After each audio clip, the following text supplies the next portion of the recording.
Wow, কিরে ভাই, কি নামাজ পড়তে আসছে নাকি চুলের বিজ্ঞাপন করতেছে? নাকি নামাজ পড়মু ওদের চুলের বিজ্ঞাপন করতেছে?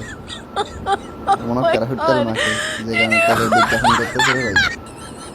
দেখেন কি অবস্থা করে চুলে, এ কি নামাজ পড়ে নাকি চুলে নিয়ে ইয়ে করে আল্লাহই ভালো জানে।